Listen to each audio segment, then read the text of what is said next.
Mami Jazz! Hala! Buntis ka na nga! Hindi nga!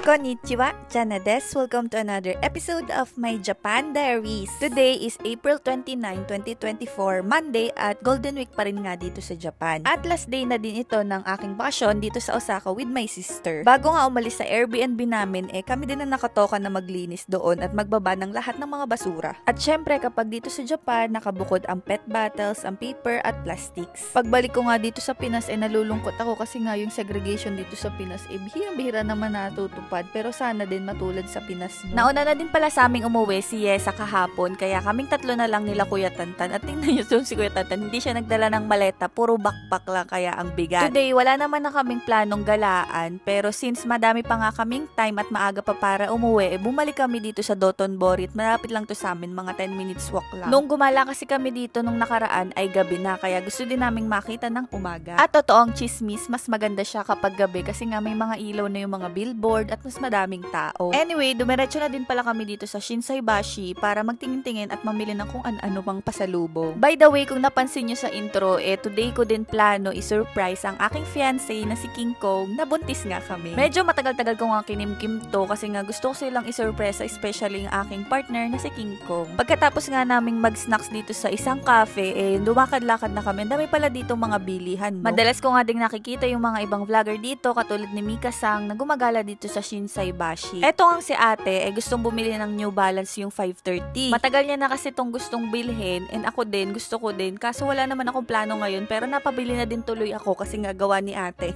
At in fairness naman kasi talaga ang New Balance ang pinaka-comfortable na shoes na meron ako for now. Hindi nga lang ito yung gusto ko ng color pero ito na yung binili ko kasi ito yung mas mura. Ang mahal kasi nung gusto ko na parang color creamy, aabutin ng 2 lapad. Bago nga kami maghiwa-hiwalay, kumain na muna kami ng lunch kasi babiyahe pa ako pa mula Osaka hanggang Tokyo. Medyo malayo-layo din. Bullet train at sasakyan ko kaya abutin ako ng 2.5 oras. Pero kung base abutin yata ng 5 hanggang 8 oras yata kung di ako nagkakamali. At finally, nagkita na din kami ulit ng aking King Kong. Sobrang excited na nga akong sabihin sa kanya pero nagpipigil pa ako ng mga time na to. Hindi lang ako ang excited kasi lahat ng mga nakakaalam na nauna, excited na din na malaman nga ni King Kong. Pero sabi ko, wag muna kasi nga isusurprise natin siya. Eto nga pala si Goldilocks, yung goldfish na nakuha ko sa Goldfish Scooping. Nandito siya sa kanya nakatira at napakalaki na niya. Dami nagsasabi, mumurahin lang daw naman si Goldilocks. Ano naman, okay lang, mahal na mahal namin siya. Char.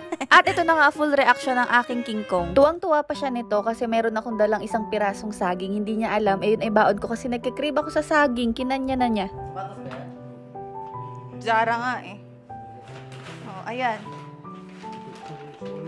Uy, pabango! Amin mo, amin mo. Saan mo na? Pabango to. Pirasong Ito pa. Sa Zara mo ba talaga binili to? Uy, Sara, yan. Ang bango. Si Kuya Tan bumili din. Ay, binili din ni ate. Pero iba yung pinili namin sa kanya. Bango, no? Ang bango, no? Amoy fresh. Ganito yung mga amoy na gusto ko, di ba? Alam mo naman. Ano to? Ayan. Mami Jazz! Medyas mo. Hala! Buntis ka na nga! Hindi nga! Totoo lang! Hindi, joke lang. Totoo nga! Oo. Oo nga. Ayan na siya, oh. Happy ka? Totoo. Ulo. Umabot pala sa loob. Ayan na siya, oh. 7 weeks na siya. May tao na. Bakit taon? Akala ko 6 weeks pa nga lang eh. Ulo. Thank you lang. Bakit ang kilo? Galing sa'yo yung sperm. Saan ka nagpaano? Doon, akala mo ba? Sa Osaka? Hindi, matagal ko na yung nagpapacheck up. Simula nung tumigil ako sa trabaho, kaya hindi ko sinasabi sa'yo. Babae. Babae? Wala pa. Kinabahan ako nung nakita ko to eh. Kinabahan? Bakit? Hello! Magiging tatay na talaga ako. Ito lang uminom. Hindi naman ako nainom. Alam ni tita? Di ba? Nung naghihint ako, sabi ko, ma, delayed ako. Ang tagal na. Pero nag-try ako twice. Negative pare. Kaya ang sakit. Negative pareha. Ayaw mo na sabihin sa'yo kasi nga baka false ano lang talaga. Diyan. Hala! Sabay tayo na buntis. Hala! Pray ka, dali. Pray ka. Gutom na. Gutom na ang baby. Lord, thank you Lord. Thank you for this blessing, Lord. Thank you Lord sa pagkain. Thank you so much sa blessing, Lord. Hindi ko alam na makakabuo kami agad. Nawanan na akong ganang kumain. Ganito ako pag na-exit ako eh. Magiging tatay ka na. Alam mo ba? Di ba kaya March ang pinakagusto ko? Kasi magiging December baby siya kapag uuwi ka ng December birthday niya. Abo tayo 2024 baby siya. Dragon siya, Year of the Dragon, ka-year ni Papa. Hello? Hello! Sabay talaga tayo pumuntis. Uy, tapos na ang pagiging binata. Hello?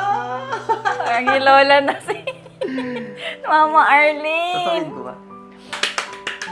Love you. Lula na si Mama. To my life, I feel complete. The flowers bloom, my morning shines, and I can see. Your love. Ayan yung kinanta mo.